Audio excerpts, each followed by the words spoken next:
Chapter 792. Hosanna let out a deep sigh, casting his eyes downward. Nahan belonged to the nobility of this place. Yiddir's eyes briefly narrowed in a twitch before relaxing again. He felt a slight surprise upon learning that the man who despised nobility and power the most was, in fact, a noble descent of the empire's nobility. But upon reflection, it didn't seem strange. From the onset, it was clear he was of mixed heritage, with the blood from the southern countries. It's not uncommon for someone to grow even more hostile towards the group they were originally part of. The explanation of his origin seemed to make some of Nahan's blind hatred understandable. "You're not surprised," Hosanna muttered, looking at Yiddir, who showed little reaction to the shocking revelation. "It's easier and more intense to hate what you know than what you don't," Yiddir responded. "I see. It's easier to hate what you know. I have never heard that before, but it sounds right." Hosanna continued softly, as if barely audible. "It's not a pleasant story. Nahan was almost imprisoned from birth because his mother was from the southern countries, and I was just a child hired to take care of him." "Then, where do you come from?" "The south. I was an orphan. To survive, I became a courier for traders crossing the desert, and they sold me off, finding it too troublesome to take me back." Hosanna smiled bitterly. "Back then, I barely spoke the language of the empire. In Nahan's house, being without relatives and unable to speak the language, I was seen as ideal for secret tasks. I can guess what happened. It was common for nobles to hire mute servants to hide family scandals. In this case, it seemed they intentionally hired someone from the same ethnic background but effectively mute to conceal a mistress and her child from the south. Lord Nahan was truly kind and intelligent, even as a child. Despite the suffocating environment, he never complained and was always gracious to me. I learned the language of the empire from him. I really admired him."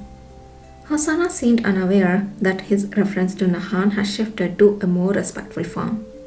While he spoke of admiration, the deep and dark emotion in the eyes of the southern youth differed significantly from that of others who admired Kishir, like Nathan Zuckerman. Yiddir sensed something familiar in those profound feelings. "Wait, does Hosanna like Nahan? I thought he was a child, but I guess not." Lord Nahan had a dream. When he became an adult, he wanted to return to his mother's homeland in the south. I wished to serve him until the end and go with him to the south, but that plan could never be realized. Hosanna clenched his fist on his lap, his eyes filling with pain. "Since childhood, there was someone who took care of Lord Nahan. We trusted this person because they were always kind to us. But when they learned of Lord Nahan's plans to leave the house, they didn't hesitate to inform the family. Ah, rookie mistake." "How did they find out?" Hosanna's head dropped, his voice trembling thinly. "It was my fault. I thought we didn't have much time left, and I felt I had to say goodbye to that person." Hosanna's character appeared unchanged from the past to the present. In fact, bidding farewell or informing a close acquaintance isn't inherently foolish. However, in this instance, the other party never intended to honor that confidentiality. If that person reported it immediately, his belief that they had a human connection was a misunderstanding. That person was likely planted there to monitor them, Yiddir coldly suspected. The escape failed and we were punished. I thought Lord Nahan would never forgive me for revealing the plan, but he forgave me. He was only curious why that person betrayed us." Hosanna covered his face with his hands, his shoulders trembling slightly. "We soon learned the answer. The betrayer was brought to our prison for committing a new crime.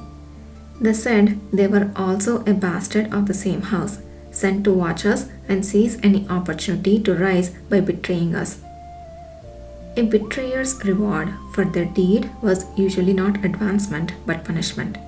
A house that carefully concealed its secrets would not have let an ambitious bastard go unchecked." Hosanna's words confirmed this. But they said it would have been better not to try such a thing. They regretted their actions and warned us never to stay with that house. Lord Nahan could not forgive them, but agreed to another escape attempt made possible by his newly awakened abilities. What? Is this really the story of Nahan? Was he that soft-hearted?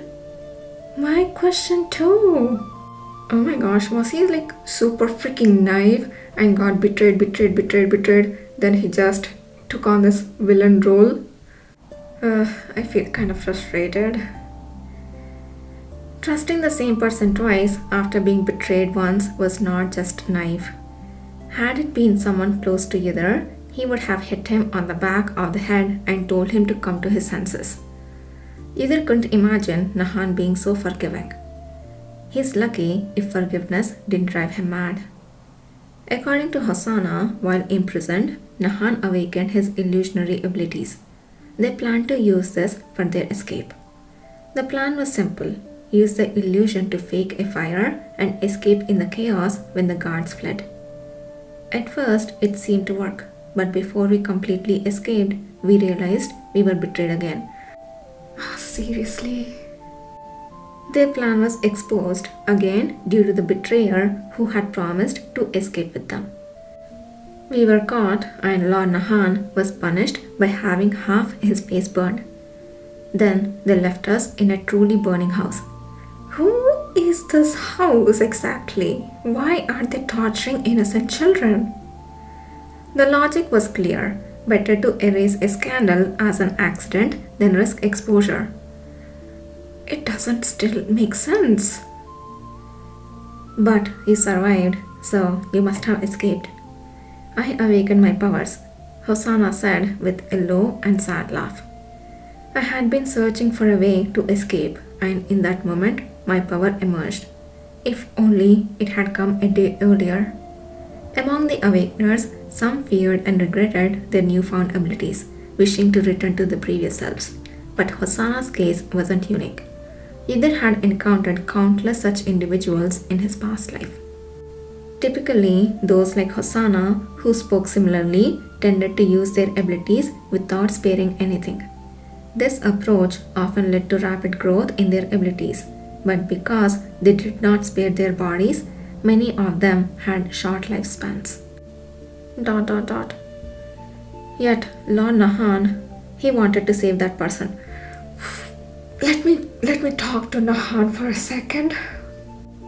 Yet Lord Nahan, he wanted to save that person. He insisted we couldn't go alone and asked where that person was. But when we found them in the burning place, they were already dead. The betrayer had paid the price for their deceit twice, receiving punishment instead of reward both times. Their folly was indeed great, and the consequences terribly harsh. I dragged Lord Nahan away from there. We must have moved desperately. We wanted to cross the desert to the south, but in our condition, it was impossible. We lost consciousness while fleeing and were barely saved by a passing traveler's kindness. A passing traveler, Yidr's intuition sparked. Was the traveler the sage? Yes. Can I take a minute to vent about Nahan's naivety? Oh my gosh, the guy totally did 180 flip, didn't he? He was so naive and super freaking nice that he got betrayed twice by the same freaking person, and instead of leaving or getting revenge, he just be like, let me save that person too. And now he just goes on a rampage and kills innocent people too out of spite. If this is totally because of Sage, I would be so fucking pissed. Nahan should have met you there.